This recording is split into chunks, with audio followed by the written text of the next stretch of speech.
Beban yang dipikul Pak Jokowi itu berat sekali. Salah satu beban dia dituduh PKI. Dan alasan-alasan untuk menuduh dia itu ada. Tidak peduli itu relevan apa tidak.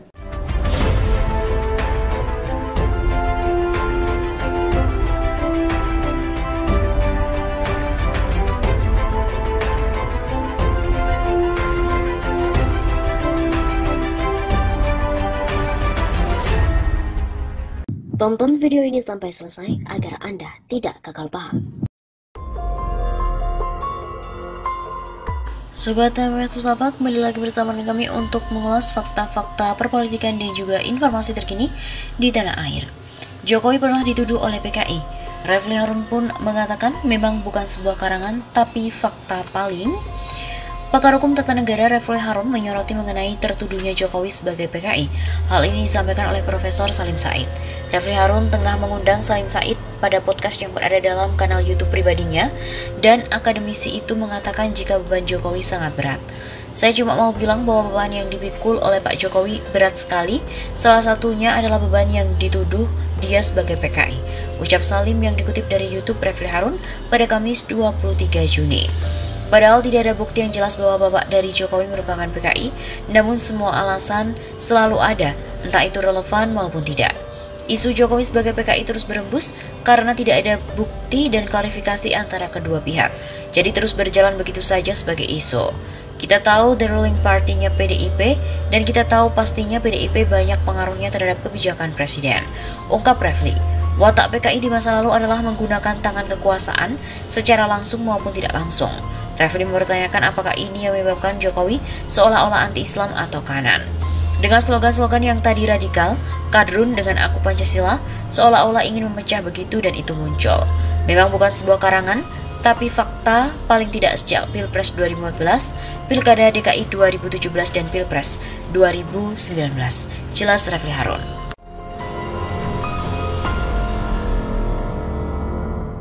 C. Bungkus yang di luar adalah mereka kapitalis, tetapi mereka masih menerapkan prinsip-prinsip komunis seperti adanya pengendalian satu partai, adanya sentral komite, kemudian yang ciri-ciri yang jelas adalah mereka sangat anti agama, banyak ciri-ciri lagi yang lain. Dan stigma yang diberikan bahwa hati-hati dengan dokter dengan anak PKI itu, mungkin maksudnya Orde Baru waktu itu supaya saya hancur, supaya mungkin anak-anak saya tidak makan karena pasien tidak ada yang datang, dan macam-macam, supaya saya stres atau mungkin mati. Jadi kesimpulan saya, kalau gitu PKI itu berpihak pada rakyat tertindas gitu ya. Itu jadi satu kebanggaan juga buat saya. Jangan sampai sejarah kelam kekejaman PKI itu terulang lagi, itu yang pertama. Yang kedua, pegang teguh Pancasila yang bertentangan dengan Pancasila. Apalagi memberi ruang pada PKI. Tidak. Coba saya saja, di bawah banyak yang diisukan, itu Pak Jokowi itu PKI. Banyak yang seperti itu coba. Padahal PKI dibubarkan tuh tahun 65. Saya lahir 61, berarti saya baru umur 3-4 tahun. Masa ada PKI balita?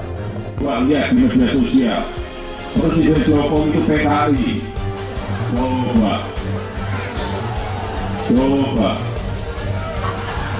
Ini dosa saya sebetulnya dapat sabar, ya Allah, sabar.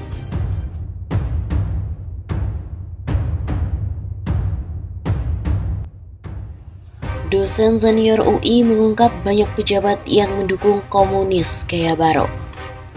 Banyak pejabat di Indonesia mendukung komunis gaya baru, di mana mengadopsi Partai Komunis Cina atau PKC, di mana secara ideologi komunis tetapi menjalankan ekonomi secara kapitalis. Suka tidak suka, mengaku atau tidak mengaku, banyak pejabat yang mendukung komunis gaya baru. Aneh bin ajaib, saya yang memaparkan hasil riset PKI gaya baru dimaki salah satu menteri. Kata dosen senior Universitas Indonesia UI, Taufik Bahaudin di channel YouTube UI Watch berjudul, jelas semua menjurus bangkitnya komunis gaya baru. Taufik Bahaudin mengatakan keberadaan komunis Gaya Baru di Indonesia berdasarkan hasil riset mahasiswa untuk mengambil gelar doktor di UI.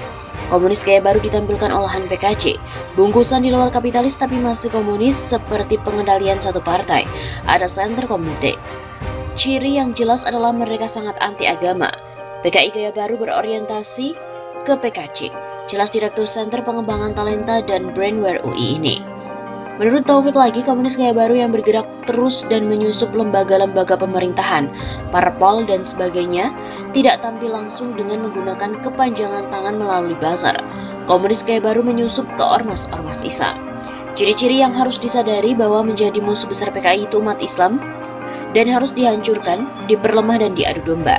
Kedua, TNI diperlemah. Jadi yang menjadi kepanjangan tangan strategi komunis Gaya Baru kita sangat mudah mengidentifikasikan dengan cara menjelekkan Islam atau Islamofobia. Papar Taufik Bahaudin. Selain itu, terdapat dugaan kebangkitan komunis Gaya Baru melalui BPIP. Ada dugaan komunis Gaya Baru. Kebangkitan tersebut di Indonesia melalui Badan Ideologi Pembinaan Pancasila atau BPIP. Dugaan membangkitkan komunis Gaya Baru melalui BPIP ini muncul. Begitu kata dosen senior Universitas Indonesia, UI, Taufik Bahaudin melalui channel YouTube UI Watch berjudulkan jelas, semua menjurus bangkitnya komunis Gaya Baru. Taufik menuding ada dugaan kebangkitan komunis Gaya Baru melalui BPIP berdasarkan lomba penulisan yang diadakan oleh lembaga negara tersebut yang terkesan mengadu domba dan menuding Islam tidak nasionalis. Saya sendiri Direktur Center Pengembangan Talenta dan Brainware Universitas Indonesia mengirimkan surat resmi ke BPIP bahwa Pancasila, falsafah dan dasar negara. BPIP seolah menjadi center komite di Partai Komunis Cina dan didasarkan riset masuk ke PDIP dan Parpol untuk mengendalikannya. Ripka Ciptaning bangga jadi anak PKI menjadi pengurus PDIP dan PDIP diarahkan untuk menyebarkan komunis Gaya Baru, ungkap Taufik. Taufik juga mengingatkan umat Islam serta TNI menjadi penghalang kebangkitan komunis Gaya Baru ini. Umat Islam harus dihancurkan, diperlemah dan diadu domba. Kemudian TNI diperlemah. Jadi yang menjadi kepanjangan tangan strategi komunis Gaya Baru, kita sangat mudah mengidentikan dengan menjelekkan Islam atau Islamofobia. Ia juga mengatakan ciri komunis muncul ke publik jika mendapatkan dukungan pemerintahan yang ada. Terkait dugaan Taufik Bahaudin, Redaksi Suara Nasional juga mencoba menghubungi Kepala BPIP, Profesor Yudian Wahyudi. Namun sampai saat ini, tulisan tersebut juga belum ada jawaban dari yang bersangkutan.